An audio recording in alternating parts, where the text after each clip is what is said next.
Meron siyang aftertaste. Kutsara. Lasang gamot. Walang lasa. Try mo naman yung pagkain sa Sogo. Nasarapan kami ng misis ko dun. Nung nakaraan, pumunta kami. Eh boss, pupuntahan natin yan. Pero bago ko sabihin na puntahan natin, nandito na pala kami. Yan. Tinagpat ko na agad yung request mo, bossing. So tara, simulan na natin. Mag-order na tayo. Ito na yung menu. Ano kayang masarap dito mga kabomba? Order tayo ng isang crispy pata, tapos order din tayo ng spicy chicken wings, tapos isang bihon gisado, dalawang garlic rice, tsaka 3 red doors. Yan. Kasi lang dito free beer mug for every 800 worth of food orders. Okay, meron tayo nito. Yun, ito na yung order nating crispy pata, tapos yung chicken wings na spicy daw, tapos yung pancit gisado, 2 garlic fried rice.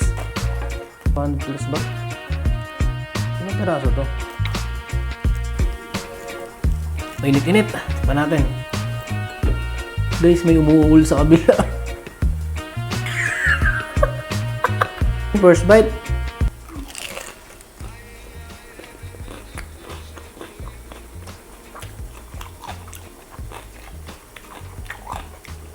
Isa pa.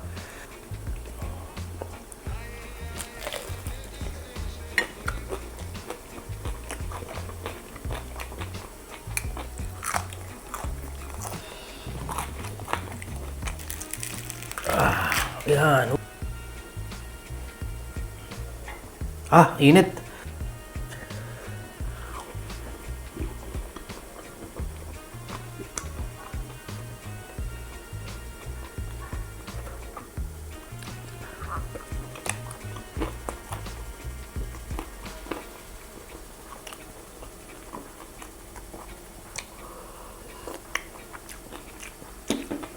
Alam niyo kung ano yung nagustuhan ko? Ito, sausawan niya, sarap.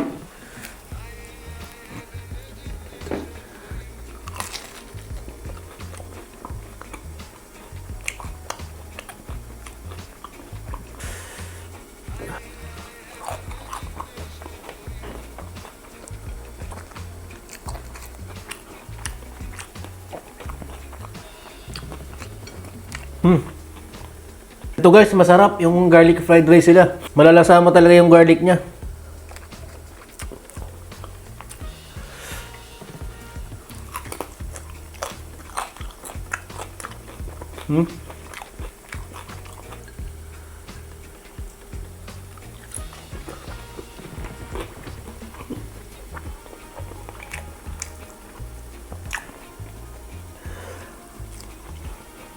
Meron siyang aftertaste na parang alam mo yung luma na yung luma na yung baboy.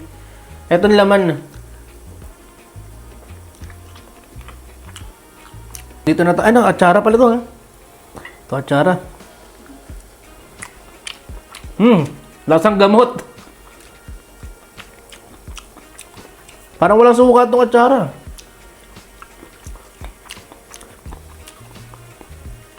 Guys, tikman naman natin yung chicken wings nila, spicy daw.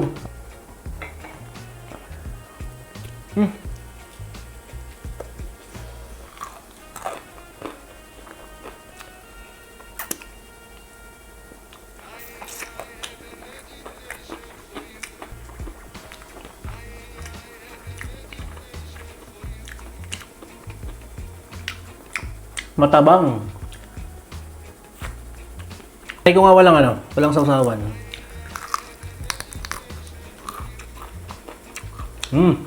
Mga bomba. Walang lasa.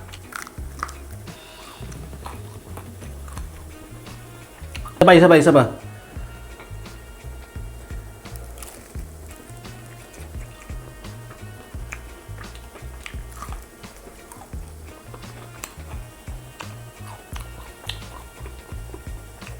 Wala siyang lasa mga kabomba.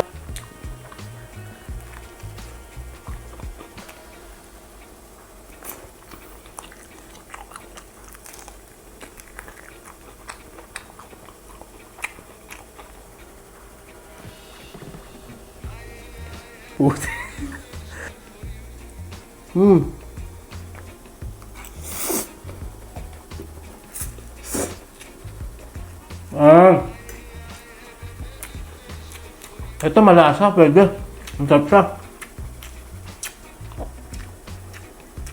Ito masarap. Masasabi kong masarap talaga.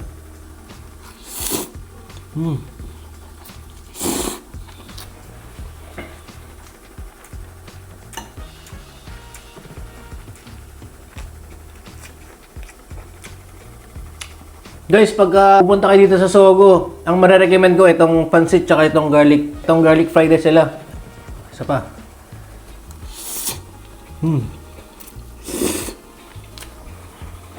Sarap na ito.